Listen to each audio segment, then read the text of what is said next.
Hi guys, what's up? My name is Amirza and today I am here to continue the Second World War. And first topic we are going to discuss is about the bombings.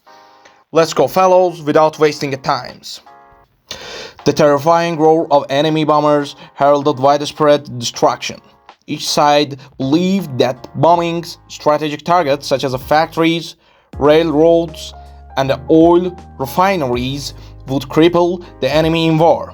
Therefore, Britain was the target of blitzkrieg attacks from 1940 and 1941, and Germany from 1942 for many times. Japan was bombed many times since 1944. Both sides also used incendiary bombs. Thousands of incendiary bombs were dropped on the British and the German cities. Combustible chemicals produced enormous heat and caused buildings to catch fire, causing great damage to the cities. But bombers had no other defense except for its powerful guns. The gunners had a heavy responsibility. This heavy responsibility was to save the bombers from the fast and agile enemy fighters. The gunners were also given different medals. For example, the German gunners got 4 points for shooting down each enemy plane, and the gunner could get a medal by getting 16 points. And one of the most powerful bombardment weapon is V2 missile. This rocket, which was built by Wernher von Braun in 1942, caused a lot of casualties in World War II. This rocket had the ability to carry warheads weighing 1 ton. Later, the United States used Mr. von Braun rocket engine idea to send Apollo 11 to the moon. Well, my dear fellows, this is about the bombings. Now I want to tell you how United States of America entered the war. Let's go without wasting the time. Showtimes. On December 7, 1941, Japan attacked the United States naval base at Pearl Harbor, Hawaii, destroying 19 ships and killing 2,403 soldiers. The United States Congress declared war on Japan and Germany on December 8. Until 1942, Japan had dominated Southeast Asia and large part of the Pacific Ocean.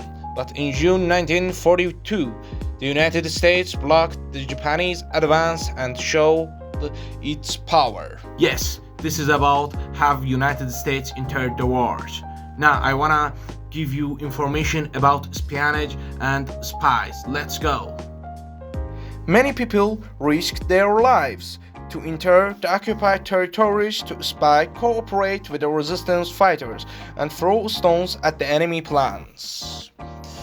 The British established the Office of Special Operations, and the Americans set up the Office of Strategic Services to train spies and find ways to hide mission-critical equipment. Many spies died or were captured, tortured, and ended up in concentration camp. I'm now going to show you some of the cool equipment used by spies in enemy territory.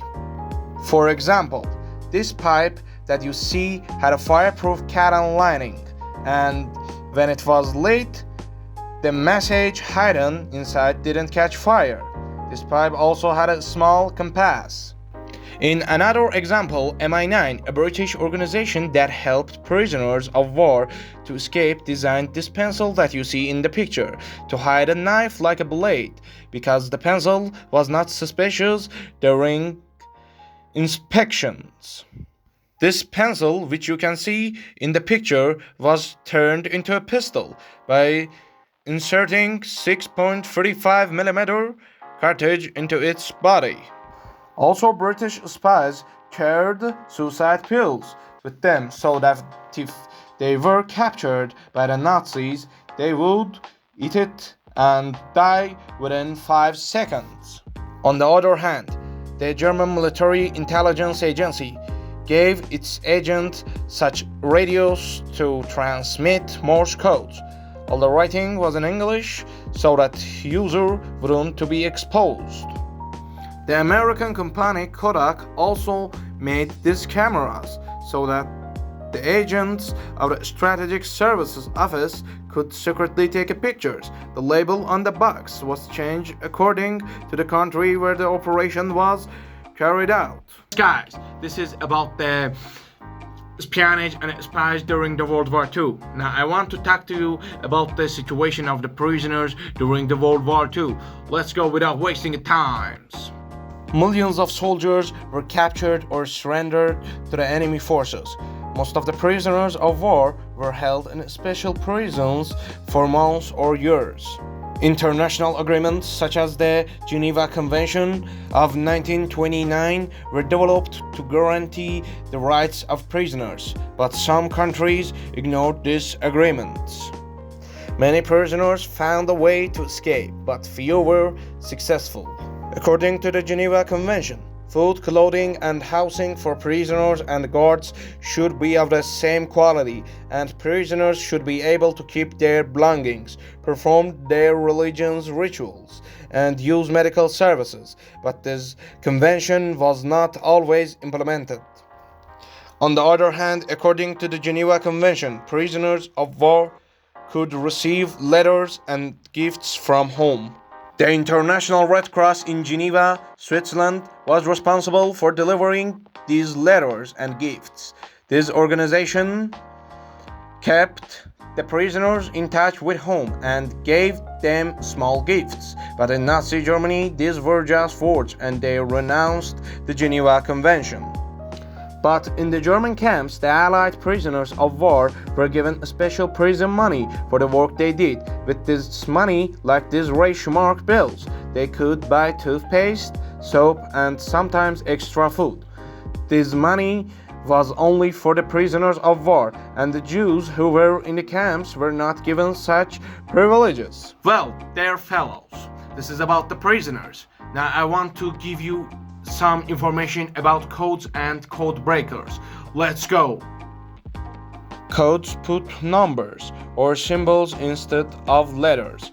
A cipher is a type of code that adds letter to hide message or uses another letter instead of each letter.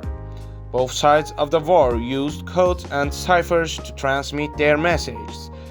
Some of the Allied code breakers broke the access codes and discovered valuable information that led to a significant advantage for the Allies over their enemies. The Enigma was the most important cipher machine of the Second World War era. This machine encoded all letters, with its grass cycles arranged in predetermined order, a cylinder and a couple of the codes embedded in the special plate. By changing the settings of the machine every day, millions of possible combinations were created for the password. Also, Second World War had many code breakers. For example, the mathematician Alan Turing was one of the geniuses who worked for British intelligence during the war. He played an important role in deciphering the German Enigma. For more information about Alan Turing, you can watch The Imitation Game, starring Benedict Cumberbatch and Keira Knightley. I watched this movie about a year and a half ago, and I'm sure you will like it too. Another important person in this field is Boris Hägglin. In 1930s, the Swedish cryptographer Boris Hägglin invented the M209 converter.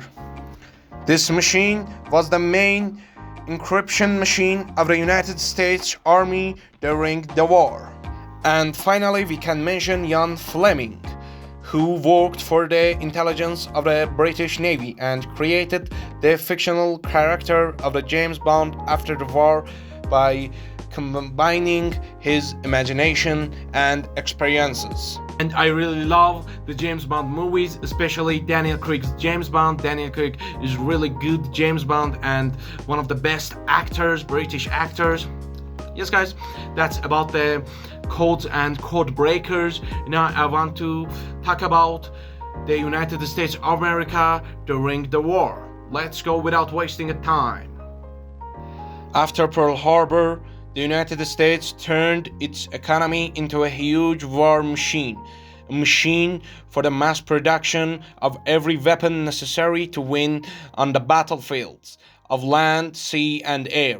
Investment in the production of a weapon increased dramatically. Unemployment disappeared and wages doubled.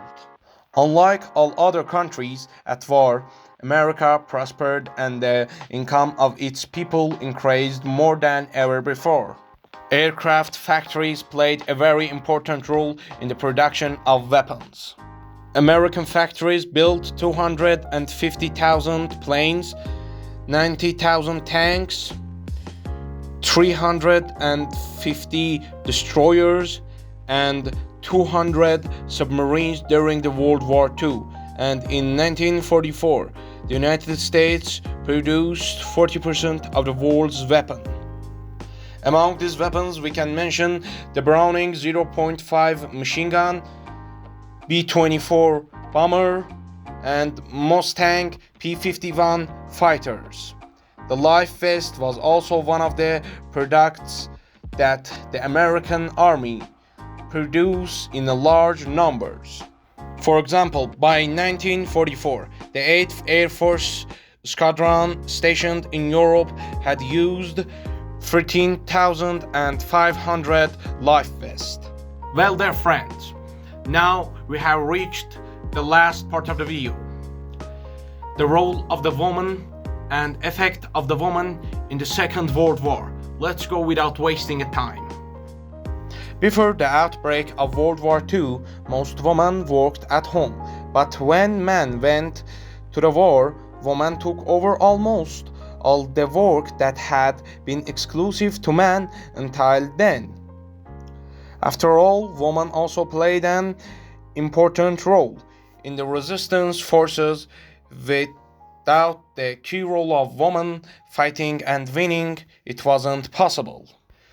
Many women used powerful screen lights to shine light on enemy bombers, so that the anti-aircraft gun could target them before they dropped their bombs. But women weren't allowed to shoot with these anti-aircraft guns. There were also women who patrolled the street at night to warn people in case of an air attack. The lack of male pilots and mechanics led many women to learn fly and repair airplanes and work on them. In Germany, they gave medals to mothers who gave birth to a limited number of children. The Nazis considered German women to be mothers of a superior race and portrayed an ideal image of them. In India, the fear of Japanese attack forced the government to take precautionary measures such as training women to provide relief after a raid or using them as auxiliary forces to support troops stationed in the Far East. Yes, dear fellows and friends, we have reached the end of this video. Please like the video, share, and subscribe my channel, and I'm gonna read your comments. As you know, there are 2 episodes of World War II left, and next video will be about the Nikola Tesla, but after the next video, the 3rd episode of the World War II will come in. Thank you for watching this video. See you later.